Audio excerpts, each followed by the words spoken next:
Welcome to this event organized by the CAT Center for Mexican Studies. I'm Emilio Curi, director of the center, and I'd like to briefly introduce our guest. Remember that after his remarks, we will have plenty of time, I hope, for questions, and then we hope you'll stay for a little reception we have prepared afterwards.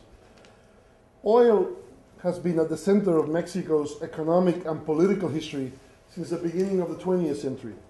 Prior to 1920, Mexico was one of the world's largest producers, doubling its output during the years of the Revolution.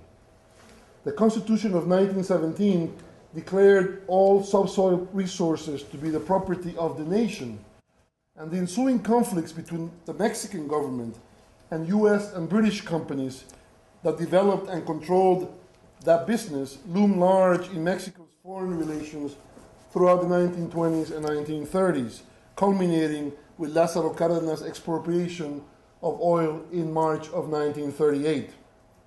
Since then, foreign participation in the oil business has been largely forbidden, and the state oil company, Pemex, has managed all aspects of oil and gas exploration, extraction, processing, and distribution in Mexican territory. Oil revenues became a primary source of Mexico's government budget, and for a time provided the lion's share of it. More broadly, Mexico's economic and social development has long been tied to the management of its oil resources. In the last decade, Mexico's production has declined steadily, and the search for solutions has raised again questions about the relationship between the state, Pemex, and private capital. Last year, after a long and acrimonious public debate, the Congress passed a series of reforms. Few people in Mexico, or I think anywhere else, are as knowledgeable about these issues as our speaker tonight, Adri A. Mr. Lajous was educated at the National University of Mexico and at Cambridge University. Between 1994 and 1999, he was Director General or CEO and Chairman of the Board of the Pemex Group of Operating Companies. And before that, he spent more than almost 2 decades, I think, first in the Ministry of Energy in Mexico, and then in various executive positions in Pemex itself, culminating, as I said, with becoming its CEO between 1994 and 1999. Today, Mr. Lajous is chairman of the Oxford Institute for Energy Studies and president of Petrom A and non-executive director of Schlumberger, Ternium, Trinity Industries, and Grupo Petroqu. He's also a senior energy advisor to McKinsey Company. He's in the past held visiting fellowships at Harvard's Kennedy School of Government and also at the Kellogg Institute at Notre Dame. It is really a pleasure and an honor to welcome him here today to the University of Chicago, where he will speak to us about Mexican oil and gas policies. Welcome. Thank you.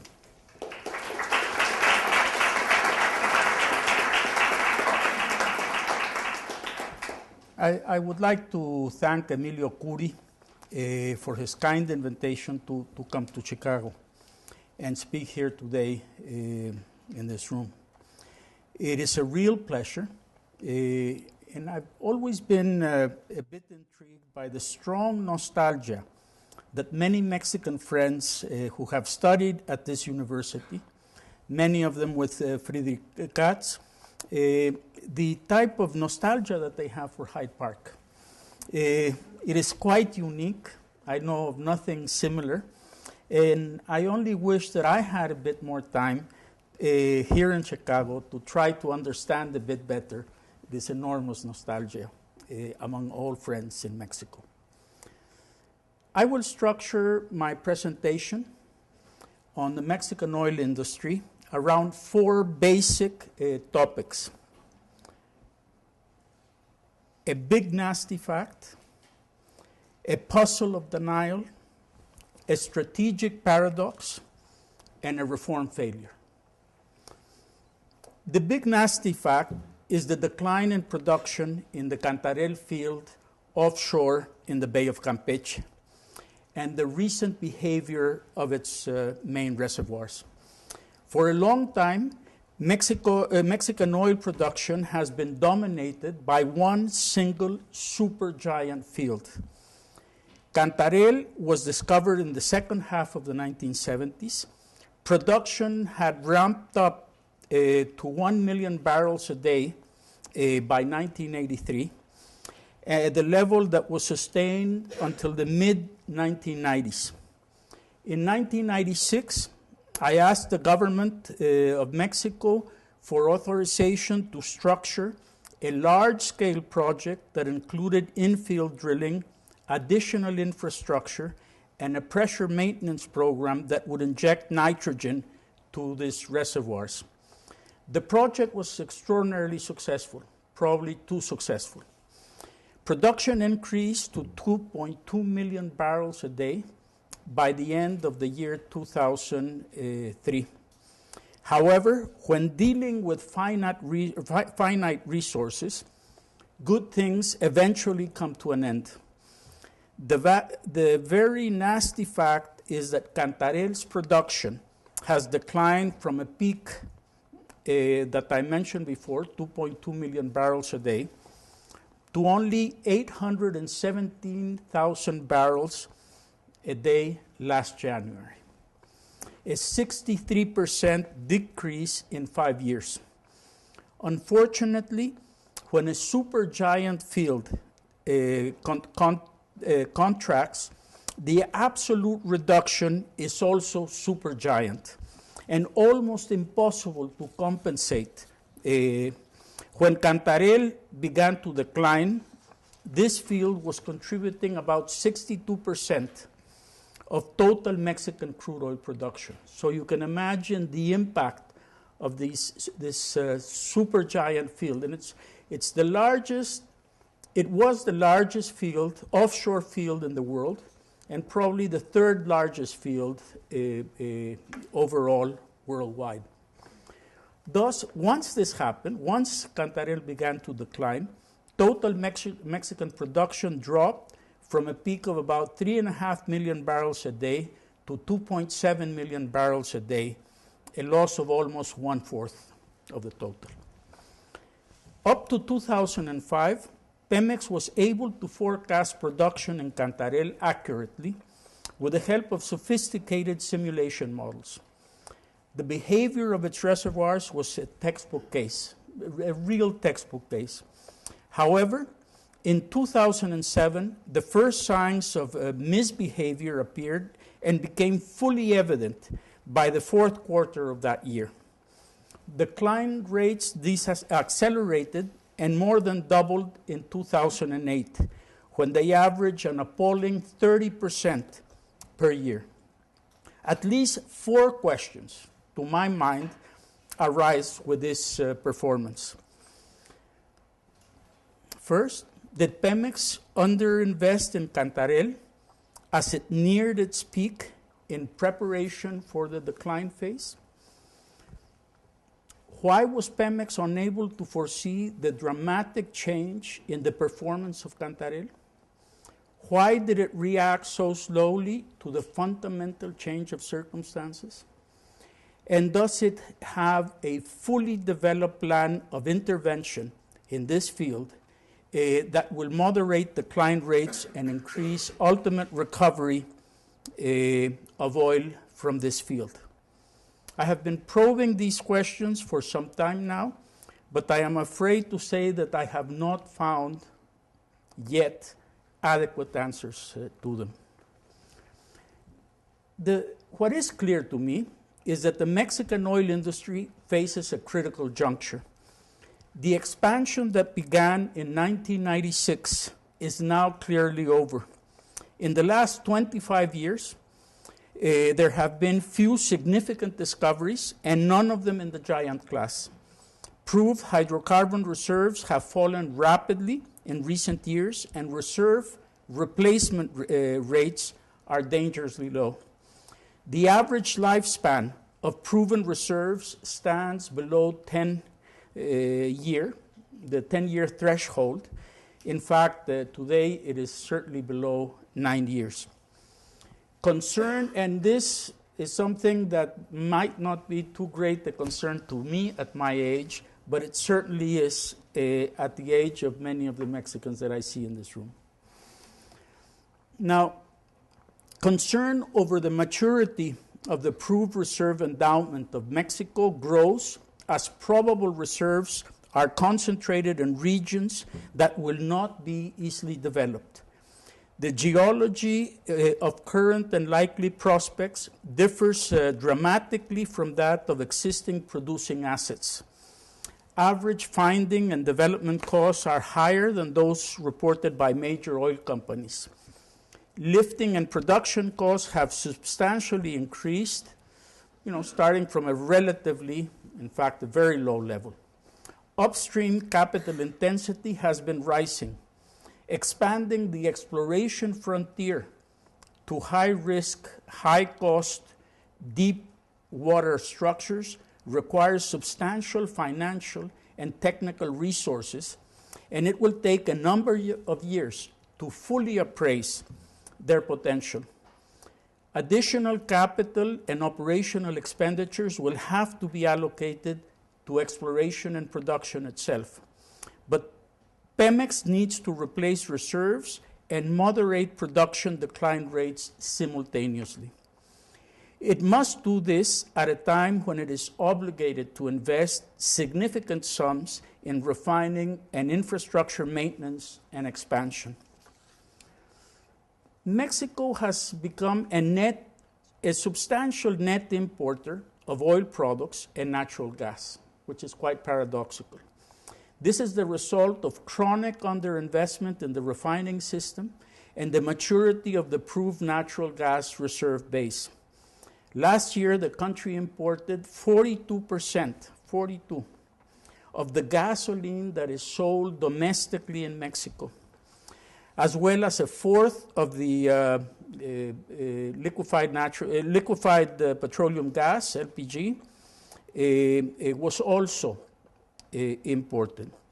In 2007, natural gas imports accounted for a fourth of domestic sales. More important, the value of gasoline imports is now approximately 30% of total crude oil exports. Paradoxically, although this country is a major crude oil exporter, security of supply concerns have now entered public policy debates. Short-term attention focuses on import dependence and relates both to supply reliability and price volatility. Long-term security, and in spite of my age, I'm more and more concerned about that. Long-term security of supply has come to the forefront as reserves to production ratios have dropped below the 10-year threshold. The adequacy of proven reserves to sustain current production levels, and more importantly, to guarantee expected future domestic requirements is an issue that has arisen with crude oil exports accounting for more than half of total production. So the implication of this is that Mexico might be well advised to reduce the level of its current exports in order to have additional resources for future Mexican generations. Now, let me go to this sort of denial puzzle that we're facing. Government authorities and Pemex executives appear to be in a denial mode regarding future production. They are not willing to accept that the main upstream task is to manage decline. They still believe that they will be able to maintain current production levels up to 2012 and probably increase later in the decade. That is their current view. At the end of April of last year, a couple of weeks after the government had published its diagnosis of Pemex, an official diagnosis of the Pemex overall situation, top management confirmed that midterm strategic objective of maintaining crude oil production above 3.1 million barrels a day. This was surprising given that production averaged 2.8 million barrels in that same month. Volume in 2008 was also 2.8 million barrels a day, and in 2009, the operating program foresees a level of 2,750,000 barrels a day. Exactly a week ago, the Pemex CEO reaffirmed midterm targets, that is, targets to the end of this administration. Production, he said, will remain between 2.7 and 2.8 million barrels a day. Reserve replacement ratios will increase at least to 100%, and the reserve to production ratio of 10 years will be reestablished. My own assessment, with limited resources, but my own assessment is that the probability of meeting any of these three targets by 2010 is very close to zero. Production was less than 2.7 million barrels in the first 2 months already of the year 2009. Longer term, Pemex continues to believe and to bet on making significant discoveries that will allow it to increase crude oil production beyond the 3 million barrel a day threshold. Now, decline happens in the best of families. Oil provinces that were developed in the 1970s, like Alaska, the North Sea, and West Siberia, have been in decline for some time now. And given the state of knowledge, the current state of knowledge, there is no reason for me to believe that Mexico will be the exception to the North Sea, to West Siberia, and to Alaska, to give you some examples. Now, let me pass on to the strategic paradox. And here, it's a basic paradox of strategy that has been designed to cope with decline. The government and Pemex aspire to increase production on the basis of a wave of substantial discoveries to be made offshore in the Gulf of Mexico, mostly in high-cost, high-risk, ultra-deep water structures. It is a really big bet. However, there are ample exploration opportunities in shallow waters, close to existing fields and infrastructure. From a development perspective, the highest priorities must be given to Cantarell itself and to the nearby Kumalop-Sap field, to brownfield projects in the southeast, both onshore and offshore, and to the Chicontepec Basin in central Veracruz, a region close to Emilio Scuri's divided Pueblo. However, Pemex and the Ministry of Energy believe that they can pursue all of these objectives simultaneously and have given deep water exploration the highest public exposure. My concern is that the opportunity cost of ultra-deep water projects will be the insufficient attention that other less complex exploration and development priorities will receive. The public commitment by Pemex to ultra-deep water projects has, I think, mistakenly defined priorities and poses significant risks to its short and mid-term production and reserve replacement objectives. Now, why has Pemex launched the deep and ultra-deep water exploration strategy for which it is particularly ill-equipped? I have three non-exclusive explanations. The first is simple, straightforward ignorance.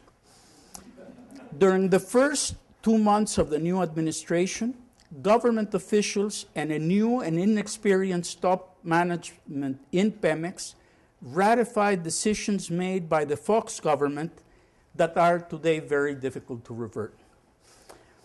The second is naivete. The authorities thought that they could tap substantial external financial, technical, and managerial resources from the international oil industry without fundamental legal and regulatory change in Mexico. The third was the perception that the opening to private investment in deep waters would be politically easier to achieve, particularly if transborder fields were discovered along the Perdido Fold Belt, which is right in the border offshore between the Mexican sector and the U.S. sector of the Gulf of Mexico. A further opening of the Mexican upstream could then be leveraged on these projects.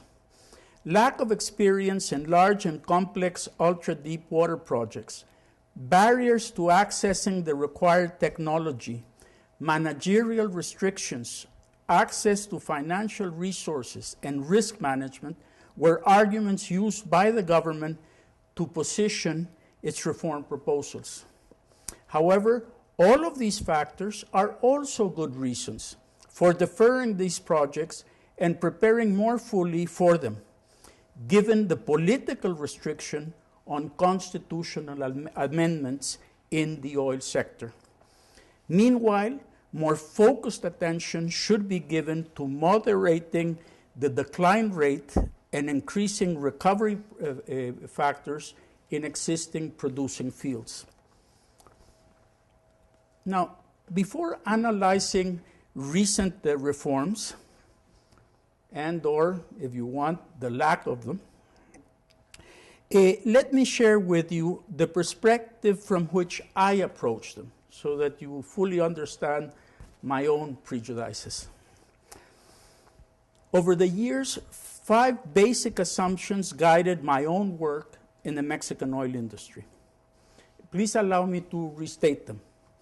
First, I am convinced that Mexico must maintain a large-scale, integrated, commercially driven, dominant oil firm with an unequivocal national identity. It should be part of a core of Mexican firms that are or can be internationally competitive.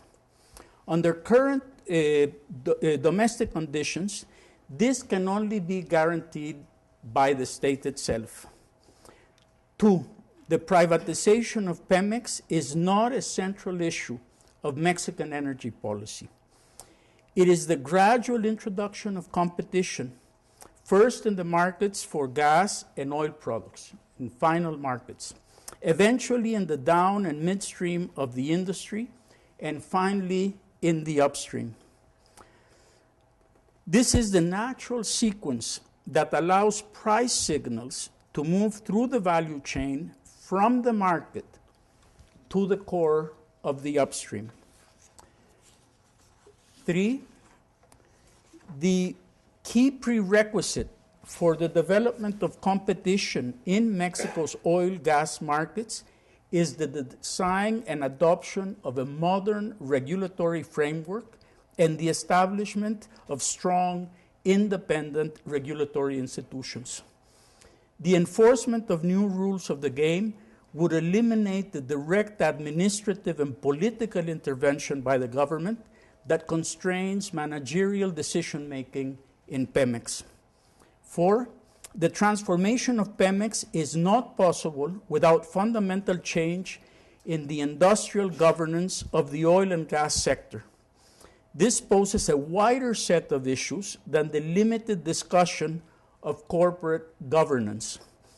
5, given the magnitude of the economic rent generated by Pemex, change will have to be gradual so as not to destroy value. It is a very, the magnitude of rent is quite enormous. Now, let me add a 6th assumption. I have come to accept it after a long and very painful journey. Today, I do not see any alternative to the opening of the Mexican oil industry to private investment, both national and international. However, I am also deeply convinced that entry must be gradual, and it must be well regulated. Recently, I gave a talk at Harvard with the title Mexican Oil Reform Without a Dancing Partner, One Small Step to the Right and 2 Steps Backward. It sounds a bit better in Spanish. La reforma petrolera mexicana, sin pareja, un pasito a la derecha y 2 pasos para atrás. I still think that this is a good description of what actually happened over the last year. As you might be aware, there were 3 different oil reforms proposals before Congress, made by the 3 major political parties. What appears to be what appeared at the time to be interminable negotiations. In fact, we were all sort of, there was sort of oil reform fatigue because of the lengthy process that it was subjected to. All of this took place in the Senate, mainly in the Senate, but also in many dark lit rooms in various places around Mexico City. Some were hopeful that a compromise of sorts would be reached. Others, like me, believed that an agreement was not feasible, a real agreement was not feasible, nor probably desirable in terms of what was really possible.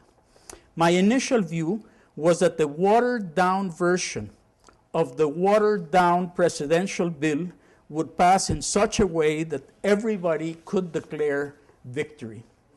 The PAN would have achieved a much-awaited energy reform.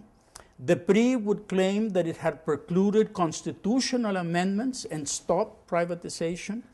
And the PRD could say that their opposition, the parliamentary and extra-parliamentary opposition to the reform bill, and their extra-parliamentary actions forced an open discussion of the issues and eliminated the most objectionable aspects of the initiatives. This is what in fact happened. The triumphant tone of all the 3 parties went far beyond my own expectations. It was a real exercise in political cynicism. However, I am convinced that the legal, regulatory, organizational, and governance structures that were approved are inferior to the status quo ex ante. I say this with deep regret, as the status quo is not sustainable, and it is leading us to what might be a major disaster.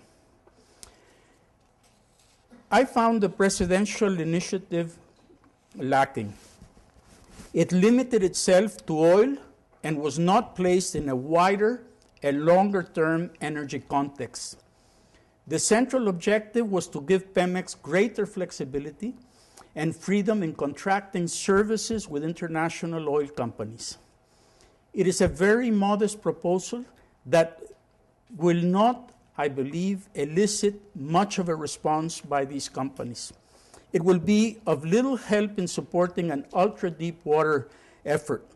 It might be useful in contracting services with service companies in low-risk environments like Xicontepec and in brownfield developments, as is in fact already happening. The Constitution expressly forbids any form of concession or production sharing agreement. Currently, only pure service contracts are permitted. The new law opened the possibility of what are called risk service contracts, but essentially they are a form of service contracts, not of risk in a pure sense. While the initiative modestly opened the sector to private investment, it did not propose to liberalize the oil product and natural gas markets. The introduction to competition in these final product markets was never discussed. Existing downstream regulation was negatively affected, and the proposed upstream regulator is a weak advisory board reporting to the Secretary of Energy. The roles of the regulator and of the executive are ill-defined. The changes in corporate governance are unimaginative and are inadequately framed in terms of the overall industrial governance of this sector. Much of the greater operating, budgetary, and regulatory autonomy given to Pemex was granted in exchange for internalizing controls that will increase the size of the Pemex bureaucracy. Budgetary autonomy moved in the right direction, but is offered in a time frame that is too long.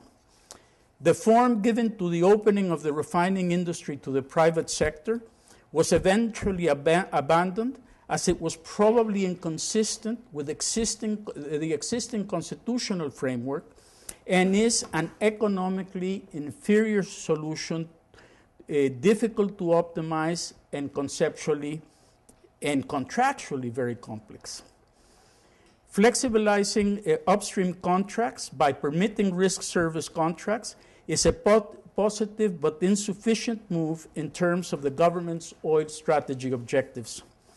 However, the most fundamental criticism that can be made to the initiative is that it does not give a clear sense of direction. Having reached an understanding with the PRI that the constitutional framework would be maintained intact, they sacrificed what was needed to what at the time they thought was a feasible reform. The President's initiative also suffered from internal tensions within the government. Conflicts on many issues between the Ministries of Energy, of Finance, and with Pemex are clearly reflected in the final draft presented to Congress. It is evident that many hands were involved. Now, the single most important backward step proposed by, and this was proposed by pre-legislators, was the protection and formal strengthening of the Pemex commercial monopoly. It reflects a deep mistrust for markets and for market solutions. It argues that Pemex should not give up a market. Nobody's suggesting that. I would say probably a supply system, not a market, that it has developed over the years. It does not recognize that this market monopoly is the result of public policy and not of any specific effort by Pemex. In any case, it is difficult to construe it is a Pemex asset. Responsibility for oil product formation was not given to the Comisión Reguladora de Energía, as is currently the case in natural gas, but to the Pemex board, and in the last instance, to the Ministry of Finance. Given the high and growing level of imports of gasoline and LPG and the projected diesel deficit, for Pemex, the introduction of competition in the domestic market would have been relatively harmless. It would have ample time to prepare itself for effective competition, given the locational advantages of its own production. The real underlying problem is the prevalence of high subsidies granted to these projects. These are not,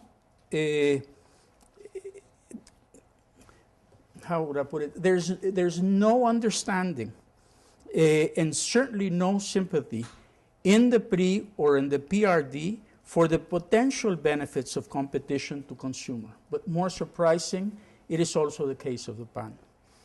This deeply embedded ideology does not permit any of these parties to even think of the institutional requirements and safeguards that are needed in the introduction, through the introduction of regulation, of modern regulation.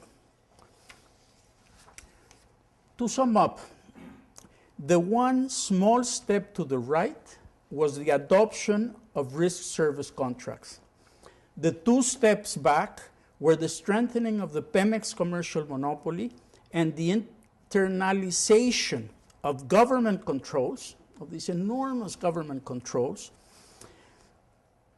They were internalized in Pemex And at the same time, the way that this was handled was that the new law empowers greatly a very dysfunctional Pemex board of directors. Unfortunately, there's nothing more reactionary than failed reform. It makes future reform even more difficult. This was President Calderón's one and only opportunity. Reform, I am afraid, will have to wait until the next administration. Now, let me end my remarks with a rather sour note. Going beyond the current policy debate, and also looking back, I ask myself what oil has done for Mexico over the last 30 years. Oil played a very different role in the 1920s, later on after nationalization, and certainly after the large discoveries in southeastern Mexico in the 1970s. So my question is, what has oil done for us in these last 30 years? All I can say is that we have misused oil revenues and mismanaged the oil industry. We have not transformed non-renewable assets into reproducible wealth. We have not effectively used the oil industry to leverage the economic development of the country. Some say that the only worse thing than having oil is not having it. I sometimes wonder. Oil revenues bailed us out of some of the recurrent financial and economic crises since 1981. They also magnified the macroeconomic adjustments that were required because they allowed us to delay what should have been more timely policy measures.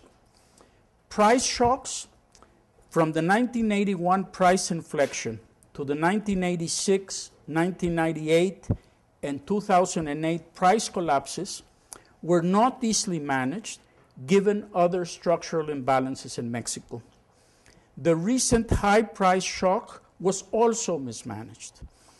In 2008, product price subsidies were more than $30 billion for that year. We faced significant episodes of what is called Dutch disease that help explain deindustrialization in the 1980s and 1990s. The capital-intensive enclave patterns of the offshore oil industry and its expenditures had limited multiplier effects and lacked the dynamism and the strength, lacked the dynamism that was required and did not further the density of inter-industry links within Mexico. Maybe our expectations in the late 70s were totally unjustified. In a deep sense, of the oil-rich areas of the world, only the US, Canada, Norway, and I understand that Australia have not suffered from the resource curse. The explanation seems to be in the nature and quality of institutions. This is precisely where I think Mexico failed. Oil allowed it to defer much-needed reforms that were critical to modernization. Let me give you one very relevant example and very much linked to the oil industry. Tax reform. If you eliminate oil tax revenues, Mexico has the lowest tax burden in Latin America, an area that we all know is not famous for collecting taxes. The Mexican tax burden is 11% of GDP, a ratio only equal to Haiti, a failed state. But there are many other reform failures associated to this fundamental fiscal restriction on Mexican development. But I am sorry to finish with this very sour, pessimistic appraisal, especially after having spent all of my professional career in the oil industry. Thank you very much.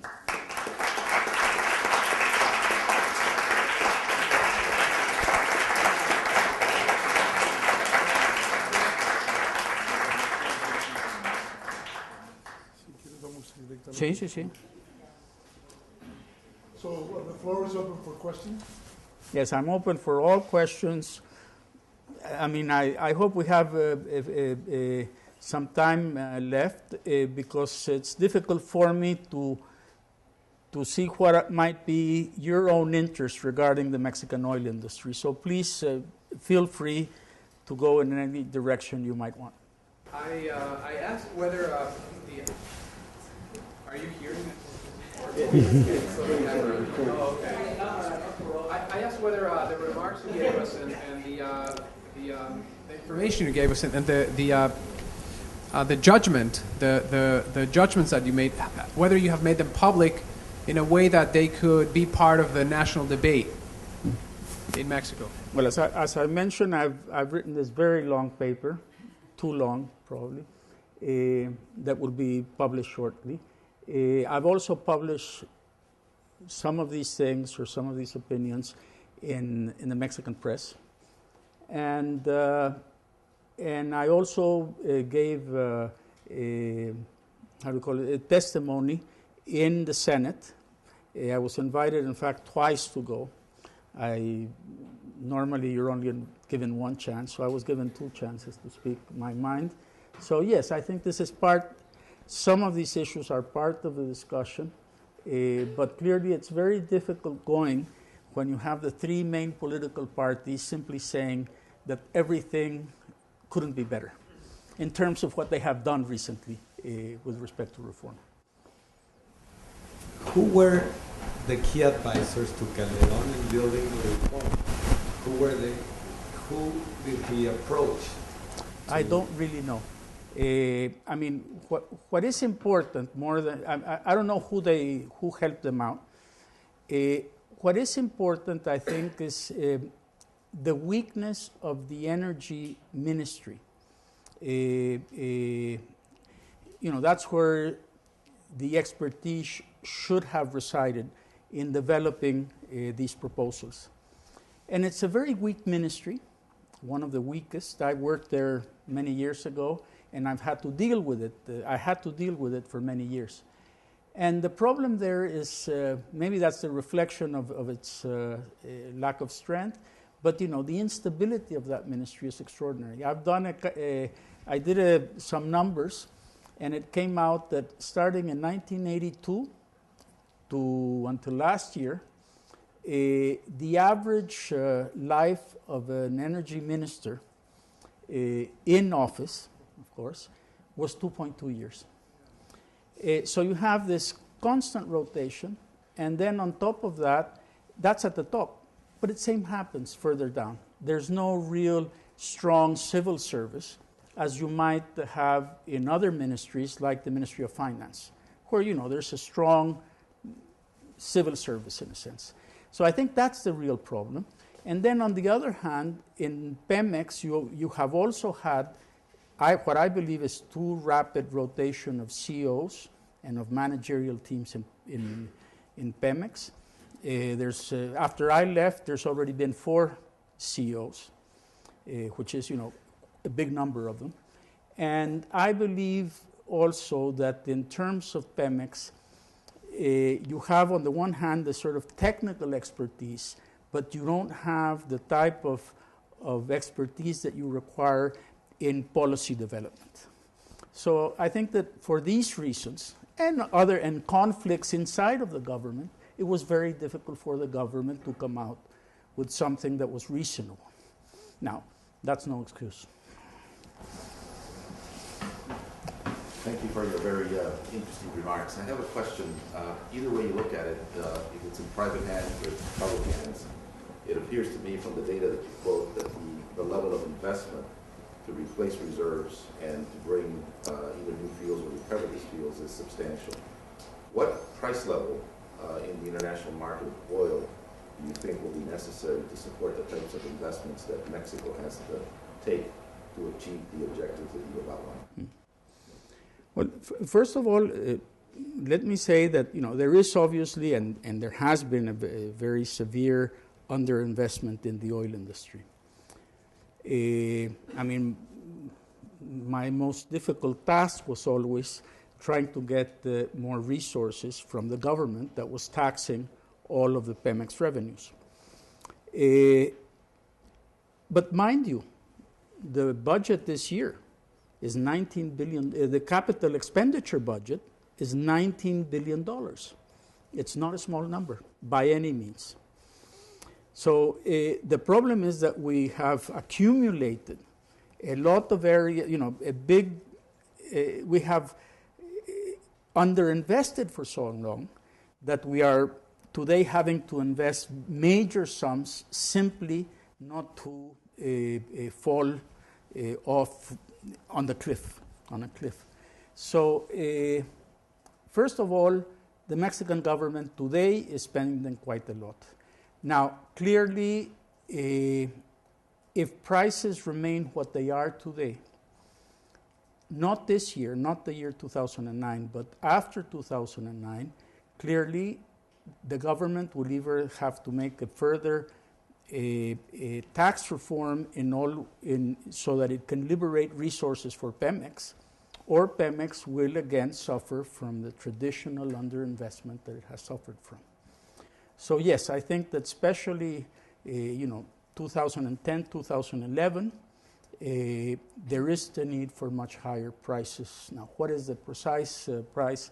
It's a complex exercise, but the point is, yes, we will need higher prices in order to be able to maintain a level of investment in the range of $20 billion a year.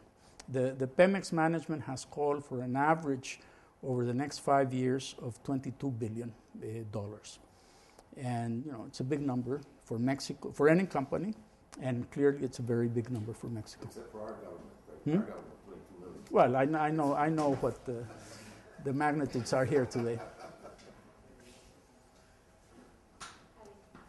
I'm sorry.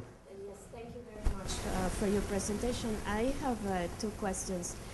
Number one, when you speak of international investment, are you favoring particular types of companies? Some people were speaking of Brazilian companies that have had technological know-how, and some other people of other companies.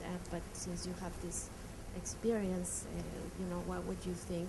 Another question is, what are the risk service contracts? I'm not familiar with the term. And the third question was, are there any numbers in terms of proven reserves between the shallow waters and the deep waters?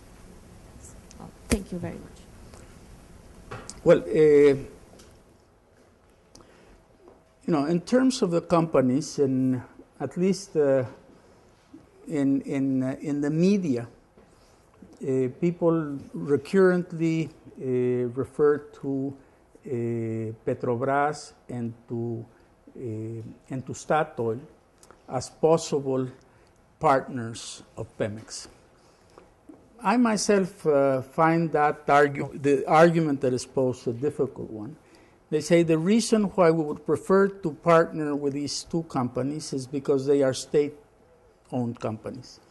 And yes, they are, to a certain extent. Both have already significant chunks of private investment, and in fact their performance is like any other private company, especially when they work abroad.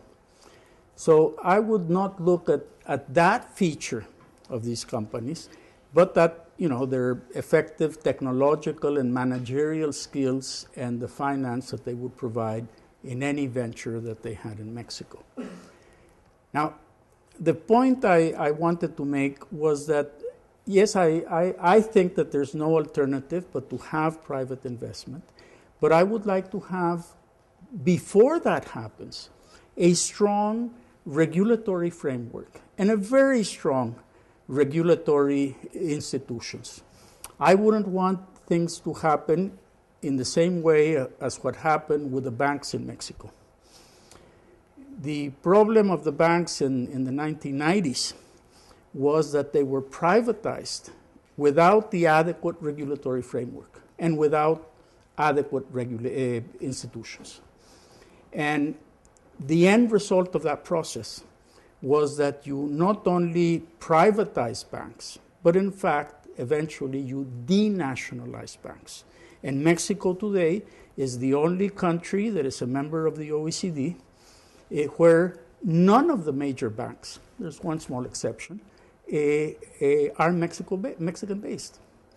So, you know, that's a unique circumstance which I would not like repeated in the energy sector.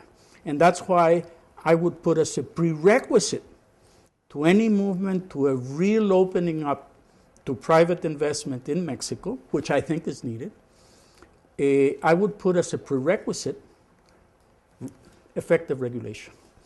And that takes time. It's complex. You have to develop credibility. And as you know, others that have done this have proved. So that's with respect to the oil companies. The other big decision that you have to make is what is the mix of oil companies and service companies. Some of the service companies are working very actively and have been working actively in Mexico since nationalization. But, you know, service companies are different from the oil companies. They do not acquire equity where they become involved. Now, the difference, there's 4 basic contractual arrangements that you can have in the upstream in very general terms. You have concessions. You have what are called risk contracts or production sharing contracts and agreements. On the other end of the scale, you have service contracts, pure service contracts.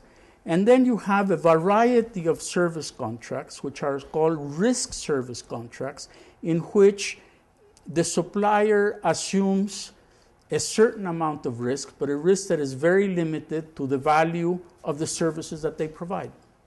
And it is in this last category that the law allows that now. That the previous law did not even allow for that sort of arrangement. And your last question, the reserves, yes, you know, what is, there are no reserves in deep waters. There are potential resources, potential undiscovered resources. Now, the number for that is pretty large, but it's a potential. You know, it's something contingent. It's not a proven reserve like what you have in shallow waters or what you have onshore in Mexico. So it's difficult to compare the deep water potential to reserve numbers in other parts of Mexico. The risk is totally different. We have talked a little bit about what the regulatory framework has done for the potential of the oil industry in Mexico. I'm wondering what is happening within the company and what are some of the challenges that the company faces internally within its own organization as it tries to become more efficient, as it tries to make better decisions, and what may be some of the solutions that it might find today within the company under the current regulation? Well, I think the great challenge for Pemex is a real basic change in the structure of governance of the company and of the processes of governance within the company. And the problem that I see is that the reform that took place does not really address this. The way that it was handled was that they are now appointing and putting on the Pemex board 4 what they call professional board members, which means essentially that they're full-time board members, which is, you know, unique in the world of business. And what that actually is doing, and then, you know, the law itself, and it's in the law, gives them very detailed very detailed charters of what it is that they have to do in terms of committees, in terms of the board itself. My concern is that that is simply increasing the size and the complexity of the board, which is essentially a dysfunctional board. Because remember, right before the reform, half of the members of the board were ministers, half of the members of the board were from the trade union, and I haven't talked at all about the trade union. And this meant, I had to live with that board for many years, that it was basically a ritualistic process that you had to manage. There was no real substance in terms of decisions at the board level itself. I don't think that introducing 4 more members, which are civil servants, I mean, they are appointed full-time, they are government employees into those board positions. And it simply creates, I believe, an even bigger bureaucracy within Pemex and great potential for conflict among all of these board members and the Pemex management. So what I see is increased potential for conflict between the management and the board members, and between the board members and the government itself, because these new board members, the only reason why they can be forced to leave is if they commit immoral acts in the public way, but nothing else. So that means that they're there forever, for the time they've been appointed for. So I'm not happy at all with the solution. I think it was totally unimaginative. There were many alternatives in ways of restructuring the board. Now, with respect to processes, the only thing that I've seen in the law are really very heavy bureaucratic processes that are put inside of Pemex and specified by the law itself, which makes it even more difficult. Yes? So I have 2 questions. The first question is the Schlumberger technology helping increase the production of the current fields? And the second is, you mentioned deep water is very risky, so focusing probably in shallow waters and developing the current fields. So it's, if we concentrate in shallow waters, then do we actually need international intervention, or can Pemex handle the shallow water, since the technology would not be that? See, I think that the real obstacle is not technology as such. Technology today is not only embedded in the oil companies, as it used to be in the past, but it is very much the realm of the service companies. So that means that you can go to a service company and buy the technology. Now, so to me, the real restriction, the real problem faced by Pemex is not that it cannot acquire technology, is that it doesn't have the managerial capabilities to manage those very large-scale projects, very large-scale, very complex projects. These require sophisticated management to make basic decisions. In the field of exploration, you really face some of the toughest, most complex type of decisions because of the nature of the risk in which you're involved in. But even in development work, you have completion risks, you have all sorts of risks that you have to face. So I would say that, to me, technology is not in itself the main obstacle. It is the management, and particularly the intersection of conventional managerial spheres and the management of the technology. And the management, I wouldn't say even of the technology, of these very large-scale, very complex projects. Just remember, when you're drilling a well in the ultra-deep water, each one of those wells, will cost you about $120 million. So every time that you hit that, it is a dry well, it's a big event. And the probability that happens is relatively high. So managing that risk is particularly, a particularly sophisticated activity. So I've argued a lot in Mexico. The problem is not technology. is a managerial one, and that's the one we have to face. Now, people prefer to say that it's technology because then it's like something outside of your own sphere. It's something that foreigners have and you don't have. While it is much more difficult to recognize that these foreign companies do have managerial capabilities and you're not able to develop managerial capabilities.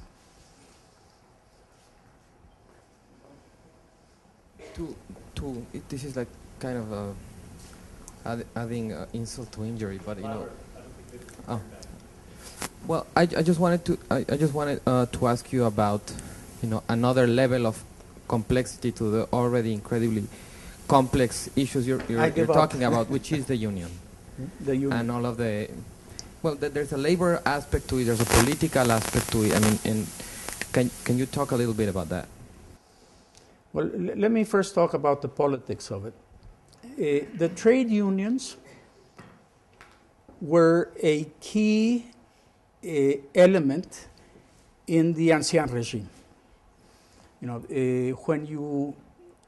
When voting was not relevant, for the reasons that we all know, that it was not, the results were not respected in one way or another. What was important politically was the capacity of the government to mobilize the population or part of the population.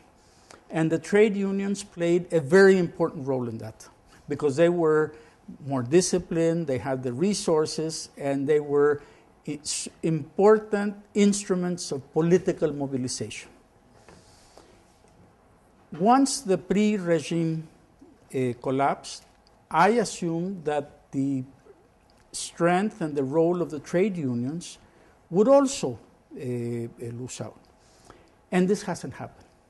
In fact, I would say that today some of these major trade unions in Mexico, especially those that are linked to government activities or government-owned activities, are stronger than ever. Be it the Sindicato de la Educación, be it the Pemex trade union. It's, to me, paradoxical that the most generous treatment of the trade union that the trade union has ever received has been with PAN governments, not with the PRI governments. The PRI knew how to manage these unions. In fact, it was in their DNA. While this is not the case with the PAN. So the PAN was afraid, thought that they needed them, were afraid of the instability that they might produce, and their own lack of capability of managing and negotiating with the unions. So today, I think we are more, the unions have strengthened their political power because of the weakness of the PRI government, of the PAN government.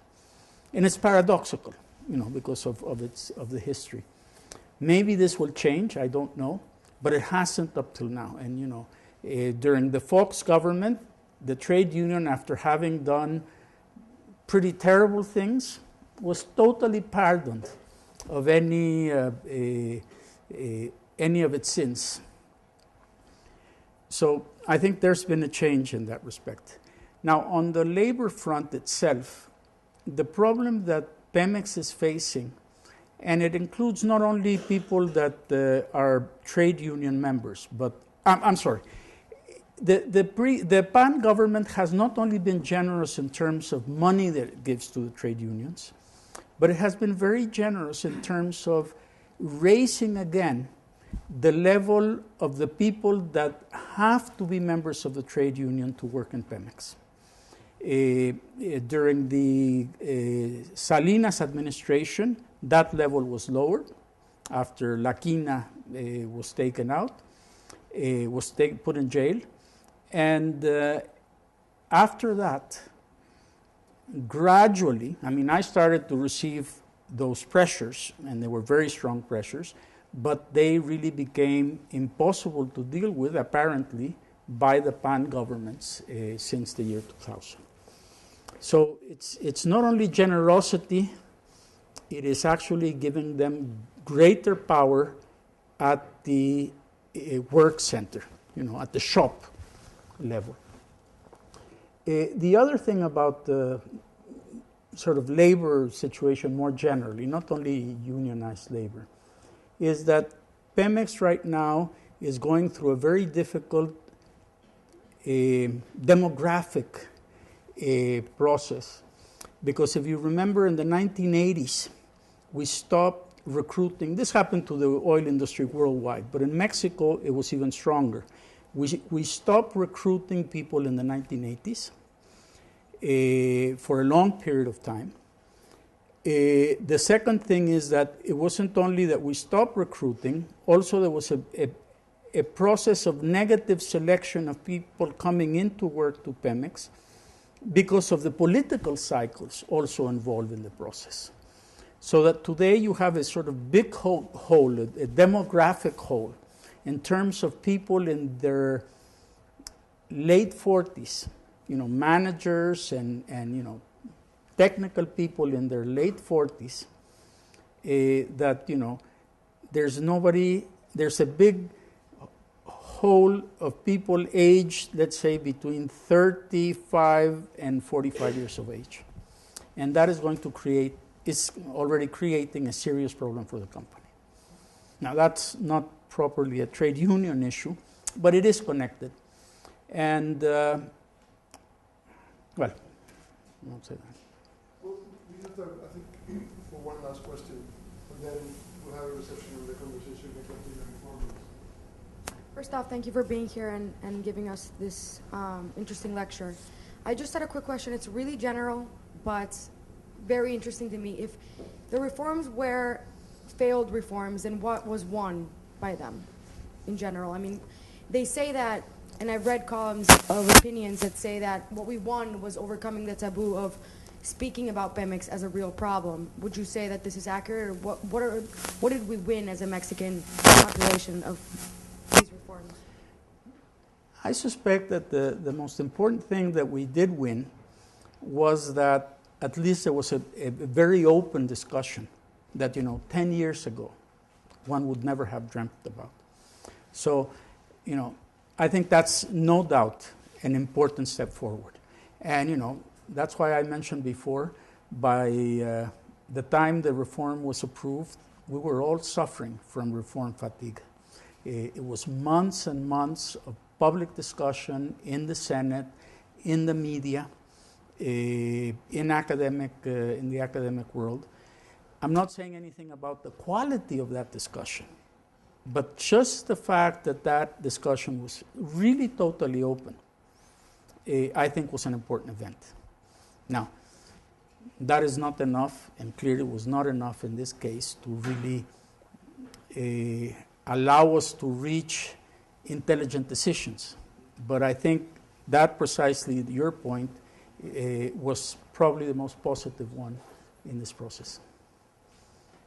Well, I guess that you can't say you didn't know. You can add energy to the list of Mexico's looming crisis. I think you all agree that this was not only informative but highly provocative and illuminating a presentation. So, and as I said, we have a small reception outside where we can continue this conversation. But first, please join me in thanking Adri and Lajous for a wonderful presentation.